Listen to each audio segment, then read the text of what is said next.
Dnes je 1.8. Je krátko po 6. hodine ráno. Pýtate sa, som psychopat, že vstávam tak skoro, keď mám ešte dokonca aj voľno. To som asi psychopat na druhu. Z nejakého divného dôvodu som nemohla spať a som hore už od nejakej 2:38 alebo tak nejak. Najprv ma niečo rozrušilo, nič osobné, a potom som sa tešila na ďalší deň. Tak asi preto. A rozmýšľala som, že čo dneska budem robiť, na nič som neprišla, okrem toho, že budem nahrávať nejaké hodnotenie celého mesiaca, keďže sa skončil jún, začal august. A chcela by som si zaznamenať do môjho videodenníčka, čo mi prišlo na tom mesiaci super, čo sa mi až tak nepáčilo. A podľa toho, ako spuchnutá je moja tvár, vidíte, že som sa snažila zaspať, že som mala zatvorené oči a proste fakt to nešlo. Dokonca nemám ešte ani umyté zuby, takže som rada, že smrad z huby sa neprenáša video. Bože, čo hovorím? Sasačky. OK. No. A myslela som, a fakt som myslela okolo tej 5:00, že zaspím, ale 5. hodina je hodina toho debilného, hnusného, nebudem radšej nadávať, kohúta, ktorého by som najradšej fakt odstrelila, a to nepreháňam. A ešte aj tá koza, Poodle, Meka, oni podľa mňa sa predbiehajú, že kto ma skôr zobudí, lebo toto nie je normálne. Ešte Poodla som vlastne nenatočila, to musím. To je veľmi zvláštny tvor. A teraz veci, ktoré ma štvú. Tak jednoznačne tie debilné zvery, ktoré vykrikujú, kodakajú. Neviem, či začať pozitívami alebo negatívami pobytu tu, lebo nič nie je ideálne a všetko má svoje pre a proti. Čučorietka.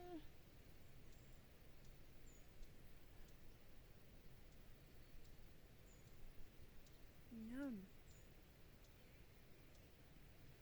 OK, no.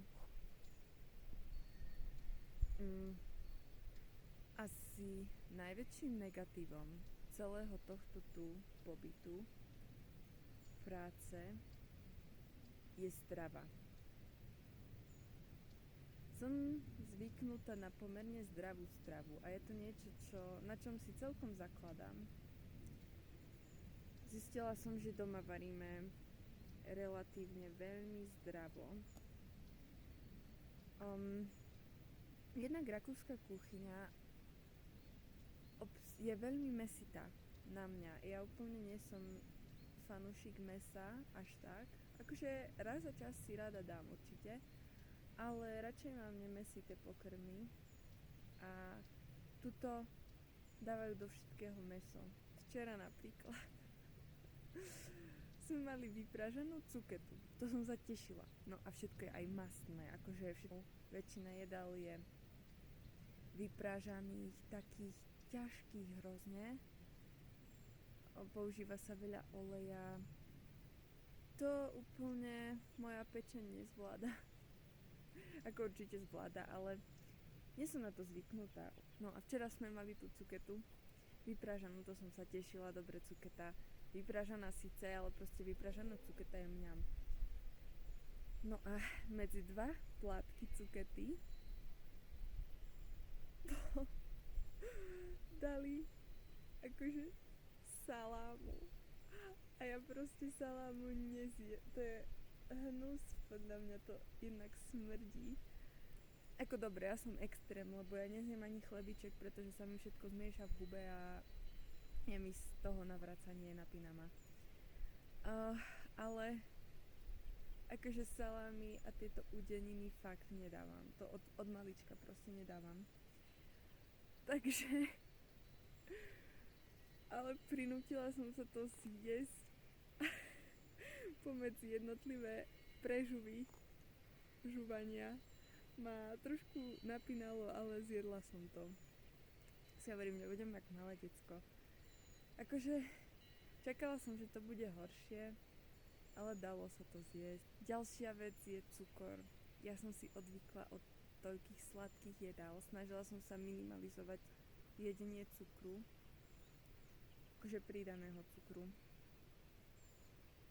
A tu je toľko koláčov a všetkých týchto vecí a na začiatku som chcela všetko samozrejme ochutnať a tak som si navykla na jedenie cukru, že ja na večeru jedávam teraz chlieb s maslom a s džemom,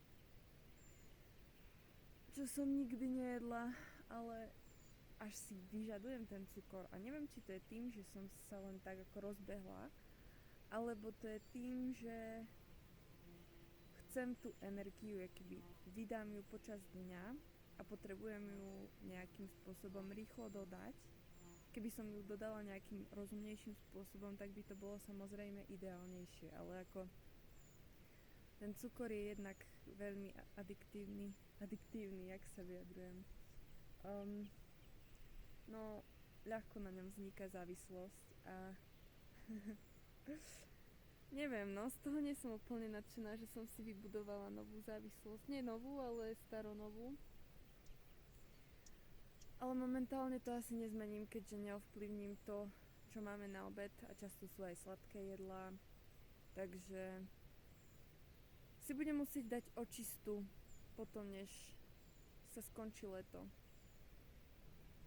To vlastne natočím proces, ako prebieha zbavenie sa závislosti na cukre, asi, dúfam. Teraz ma asi nebude veľmi počuť, takže budem kričať. Vec, za ktorú som ale vďačná, že nikdy neviem, kedy budem mať voľno. Možno to znie ako negatívum, pretože nikdy si nemôžem v podstate nič naplánovať a musím všetko riešiť v ten deň, kedy mám voľno, ale na druhej strane mi príde, že ma to núti žiť v prítomnosti. Že jednoducho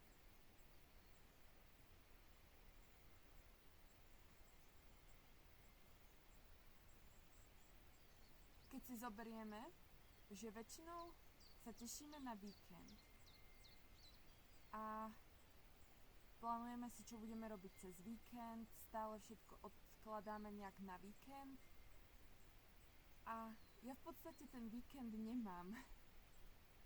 Väčšinou pracujem 3 dní a potom mám voľno 1 deň, takže to nie je ani, že mám 2 dní, že môžem všetko presunúť na tú nedeľu, ale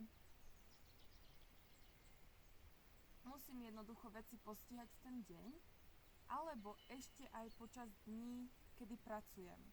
Napriek tomu, že pracujem 12 hodín, tak môžem večer ísť von, napriek tomu, že som celý deň pracovala a prejsť sa, dajme tomu, alebo robiť titulky, alebo natáčať niečo. A núči ma to proste byť v tej prítomnosti a neodkladať veci na neskôr. Dúfam, že to dáva zmysel. A nespolieham sa na to, že niekedy potom budem mať čas. Ale samozrejme by som niekedy aj ocenila tie 2 dní voľna, že viem proste, že budem mať 2 dní voľna a môžem sa len nejak skryť do postele a celý deň preležať. Takže ono to závisí asi na situácii. Ale momentálne mi to fakt vyhovuje a niečo ma to učí, nejak ma to posúva. A ďalšia vec, za ktorú som veľmi rada, je to, že sa mi zlepšila fyzická kondícia. Lebo tá práca ma núti non-stop sa hýbať a okrem toho sa snažím stále počas voľna zacvičiť si, aby som všetky svaly primerane preťažila, pretože ako napriek tomu, že robím v práci manuálne, že predsa musím zdvíhať nejaké nádoby a tak, ale obávam sa toho, že to je častokrát veľmi jednostranná práca a zaťažuje len určité svalové partie. Takže sa snažím okrem toho každé voľno cvičiť. Zatiaľ sa mi to darí, za čo som fakt tak rada. Cítim sa oveľa lepšie fyzicky, no až na tú stravu, ktorá trošku robí problémy, ako nie že žalúdočné problémy alebo nejaké traviace problémy, ale cítim, že to jedlo je na mňa trošku ťažšie. Trošku, no, že je proste ťažké. Ale čo sa týka tej fyzickej kondície, tak sa určite zlepšila. Bola som na tom dosť zle. Cítim sa ako v nejakom dažďovom pralese. A v neposlednom rade, čo ma štve, je moja nemčina. Jednak ma štve, že hovoria v kuse tým dialektom, pretože im nič nerozumiem. A častokrát to je také, že niekedy sa obávam, že hovoria v mojej prítomnosti o mne. To je dosť nepríjemné sem tam. A štve ma to, že keď som sama, tak sa môj mozog nejakým spôsobom nastaví na nemčinu, ale napriek tomu, že sa nastaví na nemčinu, keď hovorím s niekým iným a snažím sa niečo v tom momente povedať, tak zo seba neviem vykoktať ani slovo a proste moja myseľ je úplne prázdna, neviem odpovedať alebo neviem vysvetliť niečo, pretože keď som sama a moja myseľ nejak rozmýšľa a rozmýšľa niekedy dokonca po nemecky, tak mi napadajú také C1 slova, alebo nie že C1 slova, ale napadajú mi také slova, ktoré som myslela, že tam dávno nie sú, ale oni tam niekde sú proste, ale keď sa bavíme bežne, tak ich neviem použiť. To ma hrozne štve. A napríklad aj keď rozprávam s nejakým zvieraťom, tak hovorím po nemecky, lebo si myslím, že on je proste tunajší, tak mi bude rozumieť iba nemecky. Ja som proste retard. No, dokonca naposledy som tak rozprávala s jednou sliepkou, pretože jedna sliepka sa stále snaží dostať do kuchyne. Inak volá sa Lady Gaga. A volá sa tak vraj preto, pretože je šialená. Keď som dobre pochopila. Nehovorili mi príbeh, čo je za tým, ale len si domýšľam, že stále sa snaží dostať do kuchyne a tým pádom proste, že je príliš nejak odvážna, ale fakt vyzerá šialene. Ona na jednej strane proste nemá perie, akože má perie, ale na jednej strane ho má nejak vytrhané, takže fakt je to taká psycho sliepka. Tiež sa posnažím ju natočiť. Ona sa bude určite niekde promenádovať, takže... Tá biela je Lady Gaga. Vidíte? Nemá perie na jednej strane. To je ona. Všade sa snaží dostať. Attention whore. A nie táto, ale tá druhá s rohami. To je Poodle. Áno, on. S psychohlasom. Teraz je ticho. Teraz sa nechce predviesť. No poď povedz niečo.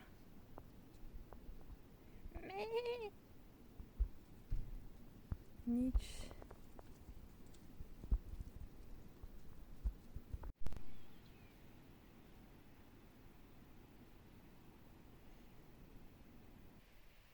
celkovo som veľmi vďačná za túto skúsenosť a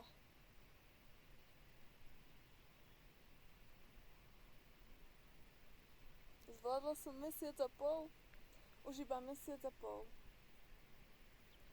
Ako nie je to niečo, čo by som chcela zvládnuť, ale už sa teším na niektorých ľudí, už sa teším na svoju rodinu.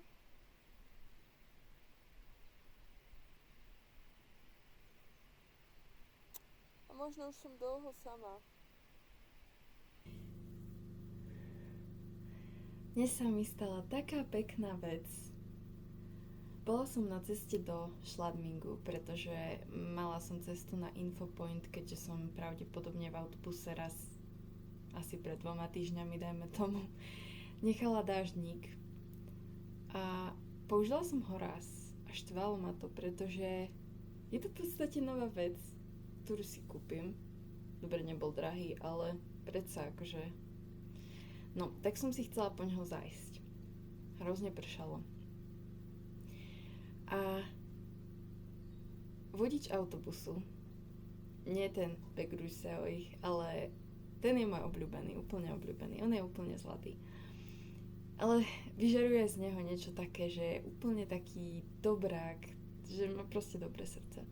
A on išiel so mnou sa spýtať na tie informácie a zistiť, či to tam nemajú. Žiaľ ho tam nemali, tak som si musela kúpiť nový fňuk. A potom, keď som s ním išla naspäť, asi sa ma spýtal, že či chcem zmrzlinu, ale ja som mu nerozumela. A myslela som si, že sa ma pýta, že či mám rada zmrzlinu. A ja, že hej. Alebo že či som mala zmrzlinu, ale nechápala som vôbec, čo sa pýta. Tak som odpovedala, že hej. A on že na mňa, že vanile? Že či chcem vanilkovú. A ja proste som nechápala, že čo sa deje. A proste, a ja, že OK. A potom prišiel s 2 zmrzlinami. Aj on mal vanilkovú, a ja som mala vanilkovú. A proste náhodný autobusár mi kúpil zmrzlinu a to mi bolo také, to bolo také super. Ja neviem, mne to prišlo také krásne a milé. Takže zbožňujem týchto autobusárov. Zbožňujem týchto vodičov autobusu, pardon. No, a ešte niečo som chcela. Hej, a ešte mi požičal aj jeho dážnik, aby som ho mohla použiť počas toho, ako budem sa pohybovať tú hodinku v Schladmingu, takže neviem, to bolo také zlaté. Takže týmto by som zakončila dnešný deň a mám vieru v ľudstvo proste.